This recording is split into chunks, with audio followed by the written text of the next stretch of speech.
देखिए अब हम लोग पढ़ने जा रहे हैं क्या, स्ट्रक्चर ऑफ क्रोमोजोम। अभी तक हमने क्या देखा था, कंटेंट ऑफ क्रोमोजोम। देखिए स्ट्रक्चर और कंटेंट में अलग अलग चीजें हैं।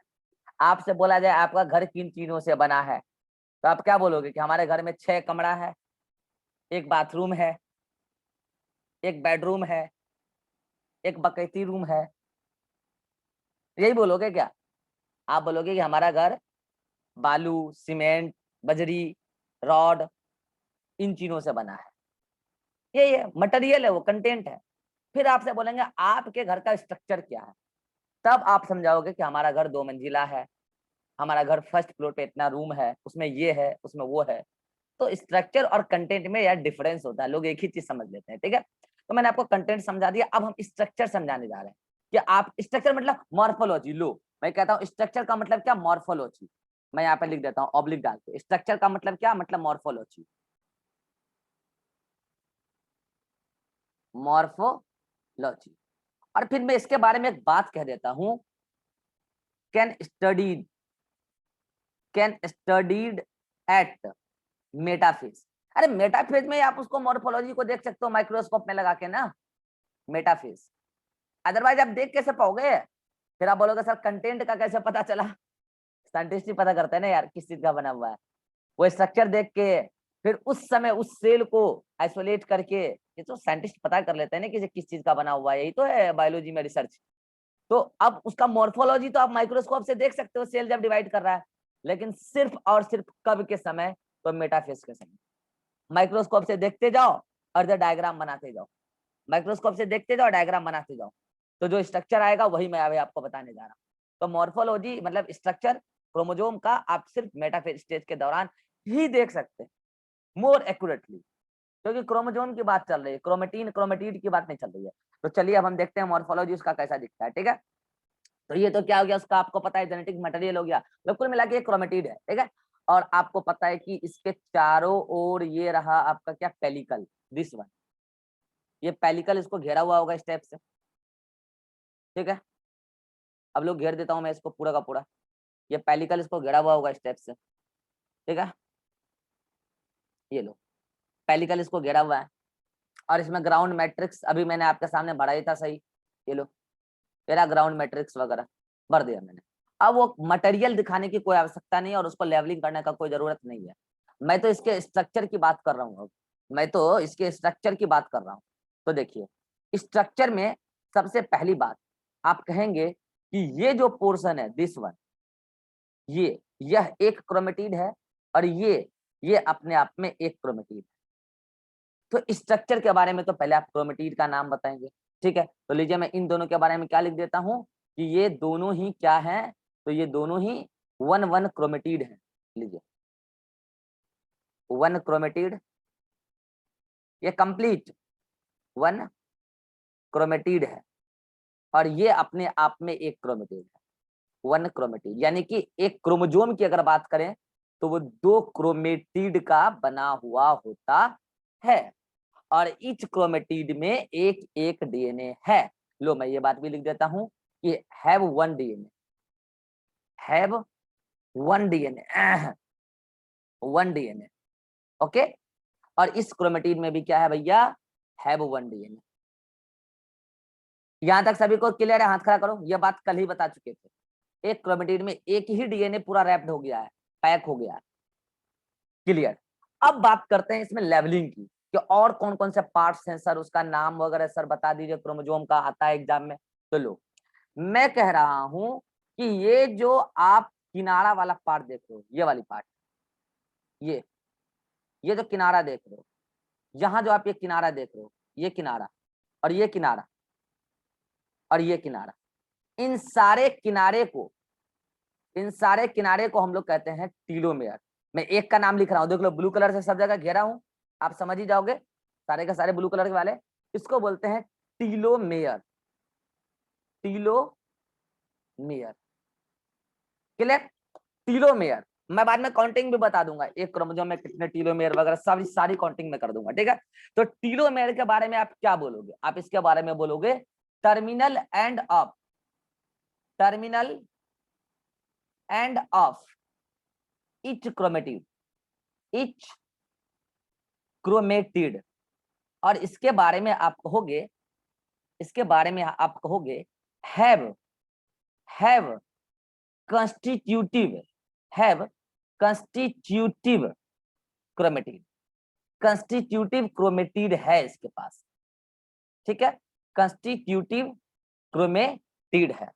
और पता है बच्चों, ये कंस्टिट्यूटिव क्रोमेटिन मतलब ये कभी खुलेगा नहीं, कंस्टिट्यूटिव हेटेरोक्रोमेटिन बोलो, सॉरी कंस्टिट्यूटिव क्रोमेटिन नहीं, कंस्टिट्यूटिव हेटेरोक्रोमेटिन है, कंस्टिट्यूटिव हेटेरोक्रोमेटिन है। और चूंकि ये कंस्टिट्यूटिव हेटेरोक्रोमेटिन है, सो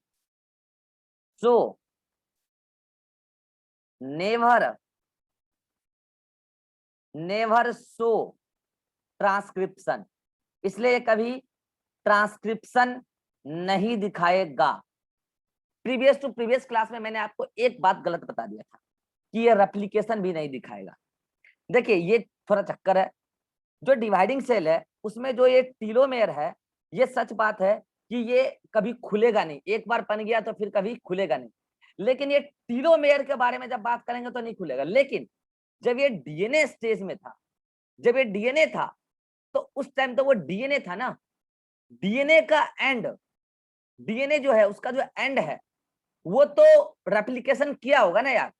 लेकिन अगर हम टीलोमेयर के बारे में बात करेंगे तो टीलोमेयर लेट रेप्लिकेट करेगा। बोलो कैसे? अरे उसमें डीएनए जो कंटेंट है, जब ये पूरा का पूरा क्रोमेटिन क्या होगा, डीकंडेंस्ड हो जाएगा, सब कुछ खुल खाल जाएगा। तो आप बोलोगे सर सब कुछ जब खुल खाल जाएगा तो जो कंस्टिट्यूटिव हेटेरोक्रोमेटिन है वो तो खुलेगा ही नहीं, और जो फैकल्टेटिव होता है वो खुलेगा। अब देखो यहाँ पे मैंने भी बहुत सारी बुक्स उठा के देखा, यहाँ पे कॉन्ट्राडिक्शन है। कोई कह रहा है कि टीलोमेयर भी खुल जाएगा, कोई कह रहा है टीलोमेयर नहीं खुलेगा, तो कोई कह रहा है कि ये रेप्लिकेट करेगा ही नहीं, कोई कह रहा है लेट रेप्लिकेट करेगा। मेरे हिसाब से टीलोमेयर रेप्लिकेट नहीं करेगा। हाँ, लेकिन अगर उसका डीएनए पहले जो डीएनए था उसके अंदर, जो डीएनए जिस डीएनए से बना है, उस डीएनए ने अपने किनारे को भी रेप्लिकेट किया होगा, तभी इसमें भी डीएनए आया होगा इसके किनारे पे। ये बात कहना सही है, क्योंकि आप गूगल करोगे तो बाद में कंफ्यूज हो जाओगे। मेरे हिसाब से टीलोमेयर कंस्टिट्यूटिव हेटेरोक्रोमेटिन है, और टीलोमेयर क्रोमोसोम के क्रोमेटिड का किनारा है, ये खुलेगा ही नहीं। जब खुलेगा ही नहीं तो रेप्लिकेट कहां से करेगा, और ट्रांसक्रिप्शन तो खैर नहीं करेगा। जब रेप्लिकेट नहीं करेगा तो ट्रांसक्रिप्शन भी नहीं करेगा। तो never show transcription and replication. मैंने आपको सच्चाई बता दी है, बाकी आप कंफ्यूज मत होना, ठीक है। चलिए नेक्स्ट बात करते हैं। ये तो टीलोमेयर हो गया, मतलब टीलोमेयर क्या है, हर क्रोमेटिड का किनारा। ये यानी कि एक क्रोमोसोम में 4 टीलोमेयर, क्योंकि एक क्रोमोसोम में 2 क्रोमेटिड है। क्लियर है? अब बात करते हैं हम क्या इसमें और कौन कौन से पोजीशन है। देखो बच्चों, मैंने अभी आपको थोड़ी देर पहले सिखाया था, इस कलर से ले लूं, किस कलर से ले लूं, मैं इस कलर से ले लेता हूं। यहां पे मैंने आपको सिखाया था, हियर दिस वन,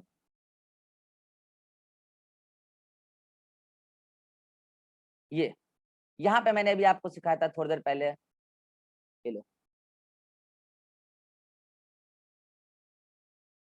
क्या ये डिस्क, इसका नाम क्या है, काइनेटोकोर। इसको आप क्या बोलोगे, काइनेटोकोर। ये भी स्ट्रक्चर में आएगा, वहां कंटेंट में तो बता ही दिए प्रोटीन का बना है, लेकिन स्ट्रक्चर में तो विजिबल होता है, काइनेटोकोर। ठीक है, तो काइनेटोकोर के बारे में क्या पॉइंट लिखोगे भाई आप लोग, मैं बता रहा, ये टीलोमेर के बारे में था पॉइंट, ठीक है। अब मैं बता रहा हूँ काइनेटोकोर के बारे में पॉइंट। काइनेटोकोर के बारे में क्या लिखोगे, इसके बारे में लिखोगे disc like structure, disc like structure. उससे पहले मैं आपको एक स्ट्रक्चर बता रहा हूं, ये जो आप पूरा का पूरा सेंट, जहां पे कोहेसिन प्रोटीन भी है, here this one is cohesin protein, मैं लिख देता हूं यहाँ पे, लो, ये तो कंटेंट हो गया। स्ट्रक्चर में क्या बताओगे उसको, कोहेसिन प्रोटीन है, ताकि आपको दिखे कोहेसिन प्रोटीन अंदर में है। ये जो पूरा एरिया आपको दिख रहा है ना, लो मैं इसको अलग एक अलग एंगल से इसको घेर देता हूँ। ये जो आपको ये पूरा एरिया यहाँ पे दिख रहा है ना, किस कलर से लूं, इस कलर से ले लेता हूँ। ये जो आपको ये सेंटर पे ये पूरा एरिया दिख रहा है ना, ये पूरा एरिया, इस पूरे एरिया को आप क्या बोलोगे, सेंट्रोमियर। इस पूरे एरिया को आप कुछ और बोलोगे, इस पूरे एरिया को आप बोलोगे सेंट्रोमियर, सेंट्रोमियर। और सेंट्रोमियर के चारों ओर, मतलब सेंट्रोमियर वो एरिया हुआ, लो मैं लिख देता हूं एरिया, इसके बारे में मैं लिख देता हूं, इसके बारे में पहले आप लिख लो, area at the junction of what, two chromatid, two chromatid. और इसी के बारे में आप बोलोगे, इसी के बारे में आप बोलोगे surrounded by, surrounded by kinetochore, surrounded by kinetochore. बोलो अब समझ में आया कि काइनेटोकोर और सेंट्रोमियर क्या है। ये जो है इसके चारों ओर, कहां गया वो, उड़ गया, ये रहा, इसके चारों ओर मतलब ये जो एरिया है जहां पे ये दोनों फ्यूज है, ये वाला पूरा एरिया, इस पूरे एरिया को सेंट्रोमियर बोल रहे हैं। और जहां पे ये डिस्क है, उस डिस्क ने क्या किया, सेंट्रोमियर के चारों ओर कवरिंग कर दिया है, सराउंड कर दिया है। तो कवरिंग क्या है, काइनेटोकोर है। और वो एरिया जहां पर वो दोनों फ्यूज हुए हैं, उस पूरे मोहल्ले को देखो ना, मैंने येलो कलर से घेर दिया, उसी के अंदर कोहेसिन भी आ गया, तो सेंटर पे अंदर में है, अंदर में बीच में चारों ओर से घेरा हुआ काइनेटोकोर है। तो काइनेटोकोर क्या है, बाउंड्री है उस एरिया की, सेंट्रोमियर की। और वो पूरा एरिया क्या कहला रहा है, सेंट्रोमियर कहला रहा है। बोलो कोई दिक्कत है? तो काइनेटोकोर क्या है, डिस्क लाइक स्ट्रक्चर है, डिस्क लाइक, वो भी क्या, प्रोटीन स्ट्रक्चर, प्रोटीनेशियस स्ट्रक्चर। लो मैं लिख देता हूँ, डिस्क लाइक प्रोटीनियस स्ट्रक्चर है। इसका सिग्निफिकेंस क्या है काइनेटोकोर का, ये बहुत इंपॉर्टेंट है। पता है बच्चों, जब आपको सेल डिवीजन हम पढ़ाएंगे तो आपको बताएंगे, ये जो क्रोमेटिड है ना, ये क्रोमेटिड, एक क्रोमेटिड ये है पूरा का पूरा, एक क्रोमेटिड ये है। आपको मैं एक बार बार क्या कर रहा हूँ कि जब डायग्राम बना रहा हूँ तो डायग्राम बनाने के बाद आपको मैं क्या कर दे रहा हूँ कि ऐसे एक बना दे रहा हूँ, ऐसे एक बना दे रहा हूँ, बनाना गलत है। मैं आपको बता दूं एक्चुअल में क्या है। यह एक क्रोमेटिड है जो इस शेप में है ऐसे, और यह एक क्रोमेटिड है जो इस शेप में ऐसे है, और दोनों ने यहाँ जुड़ा है। एक्चुअल डायग्राम समझ में आया क्या? यह एक क्रोमेटिड है और यह एक क्रोमेटिड है, यहाँ पे दोनों कोहेसिन की मदद से जुड़ा हुआ है। बाद में इस दोनों को तोड़ दिया जाए, अगर मतलब कि दोनों को अलग करना है तो बीच में जो कोहेसिन है उसको गला दीजिए और दोनों को खींचिए रस्सा से, इधर से और इधर से, तो क्या दोनों क्रोमेटिड अलग हो जाएगा? यस। लेकिन खींचने के लिए रस्सा लगाना पड़ेगा, और रस्सा लगाने के लिए जो जगह है वो काइनेटोकोर है। क्योंकि काइनेटोकोर क्या पता है, यह पूरा का पूरा प्रोटीनेशियस स्ट्रक्चर है, चारों ओर से बाउंड्री है, अंदर में कोहेसिन प्रोटीन्स की मदद से दोनों क्रोमेटिड जुड़ा हुआ है। एक इंजाइम आएगा, आपको बताएंगे आगे, सिपेरिन। सिपेरिन क्या करेगा, पहले कोहेसिन को गला देगा, सेल डिवीजन के दौरान की बात कर रहे हैं, सिपेरिन कोहेसिन को गला देगा। उसके बाद at the same time kinetochore से लग जाएगा, दोनों साइड से, अपोजिट साइड से रस्सा लग जाएगा, और दोनों रस्सा जो है अपोजिट डायरेक्शन में खींचे जाएंगे। तो क्या हो जाएगा नतीजा, अंदर में जो कोहेसिन दोनों को जोड़ कर रखा था वो तो गला ही दिया पहले आपने, अब जो है उसका बाउंड्री, अब उसको भी आप दोनों अपोजिट साइड से खींच रहे हो। फाइनली क्या होगा, ये सेंट्रोमियर डिवाइड कर जाएगा, सेंट्रोमियर का स्प्लिटिंग कहते हैं इसको। तो ये तब हो पाएगा जब आप रस्सा दोनों साइड से लगाओगे, और वो लगाने का जगह ही क्या है, काइनेटोकोर है। अरे ऐसे ऐसे, ये समझो, ये दोनों ऐसे है, ठीक है, अब ये दोनों इससे जुड़ा हुआ है, ठीक है। तो ये तो लट्ठा है, मैं अगर लट्ठा को पहले गला दूं, तो अगर लट्ठा को गला दिया तो फिर भी ये एक्सेप्ट स्ट्रक्चर ऐसे ही रह जाएगा। क्यों पता है? क्योंकि इसके चारों ओर ये था ना, इसका चारों ओर ये था ना, ये अभी एक्सेप्ट स्ट्रक्चर में ही है। लेकिन अगर मैंने इधर से एक रस्सा लगाया, इधर से एक रस्सा लगाया, लो मैंने खींचा, लो ये खींचा गया, तो अब रस्सा लगाने के बाद नतीजा क्या होगा पता है? अब तो ये मेरे पास ऐसा स्ट्रक्चर नहीं है कि इसको मैं इस टाइप से घुमा के वी शेप में दिखाऊं ऐसे, समझ रहे मेरी बात? ऐसा तो मैं नहीं दिखा पाऊंगा ना। ये एक्चुअल में ऐसे एक क्रोमोजोम है, ठीक है, और ये एक क्रोमोजोम ऐसे है। तो एक्चुअल में क्या होगा, जब खिंचाएगा तो एक पूरा का पूरा वी शेप बन के इधर खिंचाएगा, वी शेप बन के ऐसे, और एक पूरा का पूरा वी शेप बन के इधर खिंचाएगा। कितने लोग मेरी बात को कैच कर पाए, जो मैंने 3D की बातें 2D में समझाने की कोशिश करी है? हाथ खड़ा कीजिए। कहने का मतलब ये, बस रस्सा लगेगा और खिंचाएगा, तो ये मतलब कि इस टाइप से वी शेप जो था इस टाइप से बन के उधर भागेगा और एक उधर भागेगा, फिर क्या होगा उस सेल डिवीजन में देखेंगे। सभी लोग समझ गए, वाह वाह वाह, बहुत बढ़िया बहुत बढ़िया भाई, सभी लोग समझ गए। तो बस एक पॉइंट, अभी अभी वो क्या होगा, कैसे होगा, वो सारी बात सेल डिवीजन में आ जाएगी। बस अभी तो बस आप इतना अगर कैच कर लिए तो काफी है। क्या? Act as, act as binding site four, act as binding site four, अरे क्या आ रहा है बीच में, हटाओ इसको, क्या आ रहा है, राइज हैंड, हट गया। Act as binding site four, act as binding site, क्या बोला था मैं, act as binding site for microtubule, वो रस्सा का नाम है माइक्रोट्यूब्यूल, अभी बस याद रखो, आगे बता देंगे। माइक्रोट्यूब्यूल उस रस्सा का नाम है, फॉर माइक्रोट्यूब्यूल ड्यूरिंग मेटाफेज, पता है वो रस्सा मेटाफेज में ही लग जाता है, during metaphase and helps in division, यानी कि बंटवारा, division of centromere during anaphase. बस अभी तो बस इतना याद रखो कि रस्सा लग जाता है मेटाफेज में है और रस्सा खिंचाता है एनाफेज में, और उसमें जो इंपॉर्टेंट रोल किसका है, काइनेटोकोर का है। पता है बच्चों, ये मेन स्ट्रक्चर एक टिपिकल क्रोमोजोम का है, एक क्रोमोजोम, दो क्रोमेटिड, चार टीलोमेयर, एक काइनेटोकोर, क्योंकि सेंट्रोमियर एक ही है तो बाउंड्री भी तो एक ही होगा। ये है टिपिकल स्ट्रक्चर एक क्रोमोजोम का। अब आती है दो टर्म, देखिए सारे क्रोमोजोम ऐसे ही होते हैं, सारे क्रोमोजोम ऐसे ही होते हैं लगभग। एक टर्म आती है प्राइमरी कॉन्स्ट्रिक्शन और सेकेंडरी कॉन्स्ट्रिक्शन। मैं बोल रहा हूं इसको सेंट्रोमियर को also known as Abhishek, known as confuse नहीं होना है, known as, also known as primary constriction, also known as primary constriction. Primary का मतलब क्या होता है, मतलब मेन। देखो कॉन्स्ट्रिक्शन का मतलब क्या होता है, सिकुड़ा हुआ। अरे आप यूं समझो ना यार, ये सिकुड़ा हुआ था, लेकिन ये तो इसको आपने नाम दे दिया टीलोमेयर, किनारा, इसको तो नाम आपने दे दिया किनारा, टीलोमेयर। यहाँ पे जो ये स्ट्रक्चर है इसको बोलते हैं प्राइमरी कॉन्स्ट्रिक्शन, मतलब वहां पे वो दब गया है, कॉन्स्ट्रिक्ट हो गया है, दबा हुआ स्ट्रक्चर है। दबा हुआ यहाँ पे भी क्योंकि वो हेटेरोक्रोमेटिन है, पूरा पैक्ड है ना, बीच में फुला हुआ है, ये भी दबा हुआ, ये भी दबा हुआ, लेकिन इसको तो नाम आपने दे दिया टीलोमेयर, क्योंकि किनारा था, टीलो मतलब किनारा होता है, उसको तो आपने नाम दे दिया टीलोमेयर। तो इस सेंट्रोमियर, तो सेंटर मतलब बीच में होता है, तो सेंट्रोमियर भी नाम है उसका पोजीशन के बेसिस पे। लेकिन फिर आप इसको प्राइमरी कॉन्स्ट्रिक्शन कह रहे हो, क्योंकि ये होना जरूरी है। पता है यहाँ पे वो कॉन्स्ट्रिक्ट हुआ ही क्यों है, यहाँ पे वो कॉन्स्ट्रिक्ट हुआ ही इसलिए है ताकि दोनों अच्छे से अटैच हो पाए। अगर खुली हुई रहती तो क्या खुली हुई कंडीशन में कोहेसिन प्रोटीन उस पूरे को अटैच कर पाता, बढ़िया से नहीं कर पाता।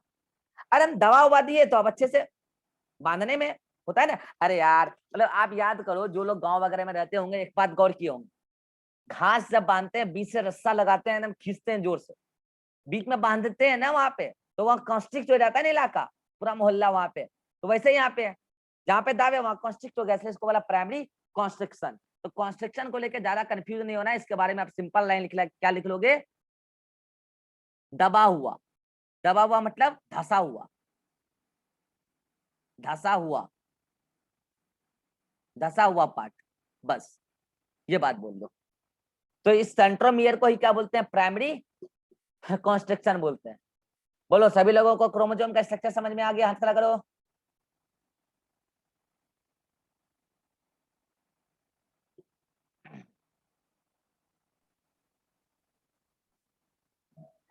चलो सबको आ गया। सर एक डाउट है, हाँ बोलो।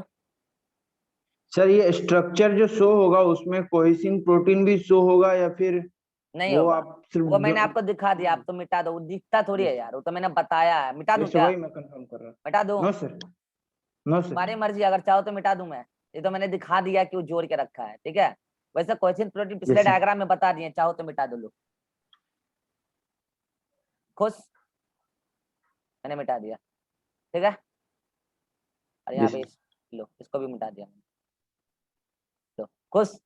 अब होगा ये डिस्क है, ये पूरा का पूरा डिस्क है, यस सर। ठीक है। लो स्ट्रक्चर में आप क्या बोलोगे, पहले स्क्रीनशॉट लो जल्दी से, ले लिया। स्ट्रक्चर में आप बोलोगे क्रोमेटिड है, टीलोमेयर है, काइनेटोकोर है, सेंट्रोमियर है। ये 4 चीजें होती है। एक टिपिकल क्रोमोसोम मतलब ज्यादातर क्रोमोसोम इसी टाइप के स्ट्रक्चर के तुमको दिखेंगे। मॉर्फोलॉजी उसका इसी, मॉर्फोलॉजी मतलब क्या होता है? External structure. जो बच्चा ने सुनिए, मॉर्फोलॉजी का मतलब होता है एक्सटर्नल अपीयरेंस, एक्सटर्नल स्ट्रक्चर। मुझे देखने से लग रहा है मैं इंसान हूँ। एक गाय को देखोगे लगेगा गाय, देखने से लग जाता है ना, इसे मॉर्फोलॉजी। तो बाहर से देखने से लग रहा है कि हाँ भाई ये इस टाइप का है, ठीक है। लेकिन कुछ क्रोमोसोम थोड़े से अलग होते हैं, थोड़े से अलग, थोड़े से अलग, बस थोड़े से अलग, उनकी भी चर्चा करेंगे अभी। लेकिन पहले यहाँ तक की कंक्लूजन की लिख लेते हैं कि स्ट्रक्चर में आपने क्या क्या सीखा, ठीक है। तो आइए नेक्स्ट पेज पे लिख लेते हैं कंक्लूजन स्ट्रक्चर के बारे में। कंक्लूजन, आपने क्या सीखा? कंक्लूजन आपने यही सीखा है, one chromosome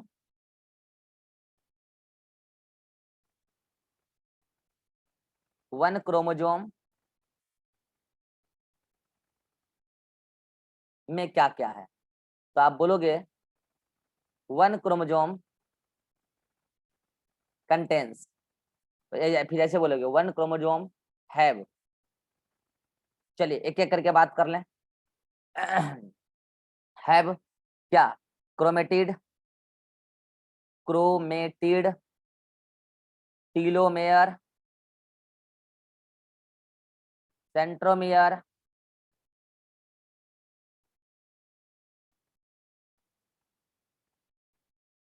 oblique primary constriction, primary constriction और telomere, sorry sorry kinetochore, kinetochore. चलिए जिससे पूछूंगा काउंटिंग वही बताएगा, ठीक है। एक क्रोमोसोम की बात चल रही है, ये एक ही है दोनों। चलो शिवानंद, एक क्रोमोसोम में कितना क्रोमेटिड? 2 सर। अभिषेक टीलोमेयर? 4। नवीन सेंट्रोमियर? 2 सर। कितना? 2। दो, दो है ना। क्रोमोसोम का एक होगा। अच्छा, काइनेटोकोर ये बताएगा। क्या हर्ष, हमें हर्ष काइनेटोकोर 1 काइनेटोकोर। गलत है, बताता हूँ मैं। देखो होता क्या है ना, काइनेटोकोर तो डिस्क है, डिस्क लाइक स्ट्रक्चर है। काइनेटोकोर की काउंटिंग हम लोग 2 बताते हैं, और बताता हूँ मैं क्यों बताते हैं। ये देख रहे हो, एक रस्सा इधर से जुड़ेगा, इधर से, और एक रस्सा इधर से जुड़ेगा। मतलब दोनों जो ऐसे जो दोनों है ना गैप, दोनों गैप, ऐसा नहीं है कि 4 रास्ता जुड़ जाएगा यहाँ से, ऐसा नहीं है। जहां पे उसका उभरा हुआ पोर्शन होगा ना, एक रास्ता इधर से, एक रास्ता उधर से, इसीलिए काइनेटोकोर की काउंटिंग 2 बताते हैं। मतलब ये जो साइट है ना, कहाँ गया, ये जो साइट है ना, कहाँ गया, एक्ट एज बाइंडिंग साइट। इस पॉइंट को इंपॉर्टेंट मार्क कर लो। अब समझ में आया काइनेटोकोर 2 क्यों? नो सर, अभी भी नहीं समझ में आया। बाइंडिंग साइट कितना है? सर अभी डायग्राम बना के बताए थे, बाइंड कितना करेगा काइनेटोकोर। बाइंडिंग एक साइट इधर पूरा 2 है। काइनेटोकोर क्या है, मैंने बता दिया कि डिस्क लाइक स्ट्रक्चर ऐसे फ्लैट है। इसका मतलब ये नहीं कि इसमें अनगिनत माइक्रोट्यूबुल आके अटैच हो जाएंगे, माइक्रोट्यूबुल 2 ही अटैच होते हैं। तो बाइंडिंग साइट 2 है, इसीलिए काइनेटोकोर को 2, एक्चुअल में वो बाइंडिंग साइट है यार, नाम उसका काइनेटोकोर दे रहे हैं, नाम उसका काइनेटोकोर दे रहे हैं। डिस्क लाइक पूरा का पूरा बना रहता है, लेकिन उसमें बाइंडिंग साइट 2 है, इसलिए काइनेटोकोर की नंबर 2 बताते हैं। बोलो अब क्लियर है? 2। Yes sir. टाइम आउट भी हो चुका है। 2, ठीक है। तो इसका स्क्रीनशॉट लो जल्दी से। अभी हम और बातें करेंगे नेक्स्ट मीटिंग में, ठीक है। यहाँ तक जल्दी से सब लोग स्क्रीनशॉट जो लिए थे ले लीजिए, अगर फिर से ले लिए, ले लिए। बाकी बातें करते हैं नेक्स्ट मीटिंग में। क्या अभी तक नहीं लिए क्या? अभी तो 15 मिनट है सर। 15 मिनट नहीं है, 10 मिनट है। 10 मिनट में नहीं होगा आप जो बात करेंगे। हाँ, अरे यार लोग अभी तक स्क्रीनशॉट नहीं लिए, बैक बाय और आगे कर रहे हैं। हो गया? चलिए मिलते हैं नए मीटिंग में, फिर और बातें करेंगे नए मीटिंग में, ठीक है। जल्दी से इसको पढ़ लीजिएगा तब तक।